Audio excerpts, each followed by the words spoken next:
I still remember the tremor in her hand when she reached for the doorknob. Her overnight bag rested by her feet, small but heavy with intent. The faint scent of her perfume, vanilla and something floral, hung in the air like a ghost I didn't recognize anymore. The air between us was still too still, the kind of silence that makes you aware of your own heartbeat. "Don't wait up," she said quietly, not meeting my eyes. Those 3 words ripped something open inside me.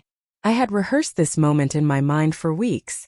I'd seen the late-night messages on her phone, the sudden change in passwords, the smiles that lingered too long when his name flashed across her screen.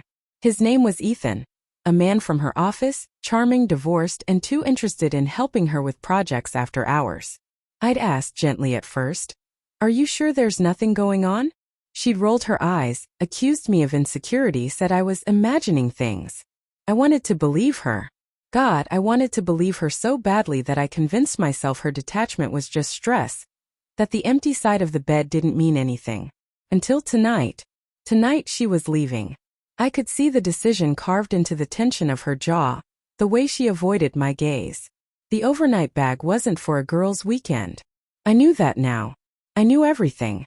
I swallowed, forcing my voice to stay calm. "Where are you really going, Anna?" She froze. The lie hovered on her lips, then faltered. "You're being ridiculous." "Then tell me," I said softly, "why you packed the black dress you only wear when you want to feel desired. Why you booked a hotel room under your maiden name." Her breath caught. For a second her mask cracked, and I saw the guilt flood her face like a sudden storm. How did you know?" she whispered.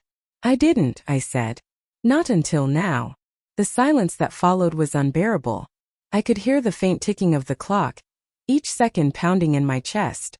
She sat down, her legs trembling slightly. "It wasn't supposed to happen this way." I almost laughed. "What way exactly?" Anna's voice broke. "I just needed to feel something again. You've been distant, distracted. Ever since your father died, you've been somewhere else." I tried, but it felt like I was living with a stranger. Her words cut deeper than I expected. Maybe because they weren't entirely false. I had changed after my father's death. Numbed myself to grief, worked longer hours, shut her out instead of reaching for her. But she'd chosen escape over honesty. "So sleeping with someone else fixes that?" I asked quietly. She flinched. "I didn't sleep with him. Not yet." Yet. The word echoed like a blade scraping metal. "So that's what tonight is, then." She turned away, unable to look at me. I just needed to know if I could still feel something. I wanted to scream, to break something, to shake her and ask if all those years meant nothing. But instead I walked to the window. The night outside was calm, moonlight spilling across the hardwood floor. I felt hollow, like someone had scooped out everything inside me and left only the shape of a man. Finally I said the only thing I could. "You can go if you want. I won't stop you." She looked up sharply. "What?" I turned to face her. "If you need to find yourself in his bed, go ahead. But before you walk out that door, I want you to remember something." She hesitated, her fingers still on the strap of her bag. I took a deep breath. "The man you're about to meet, he knows about your past." I told him everything. About your anxiety, your miscarriage, the nights you cried yourself to sleep. I wanted him to see you, not just the version you pretend to be. Her eyes widened, horror washing over her face. You told him?" "Yes," I said, my voice trembling now. "I wanted to see if he'd still want you once he saw all of you. Not the woman in the black dress. The woman who's terrified of being unloved." Her jaw trembled. "You had no right." "Neither did you." I cut in, my voice sharp now. "You were going to give him the pieces of us that I spent years building with you." Tears welled in her eyes. "I hate you for this." "No," I said softly. "You hate that I made you see what you were about to do." The silence that followed was suffocating. Then slowly she set the bag down. Her shoulders sagged as if the weight of her choices finally pressed her into the ground. "I wasn't going to go through with it," she whispered. "Don't lie again, Anna," I said. "I'm not." Her voice was small. "When I saw you standing here, I realized I couldn't.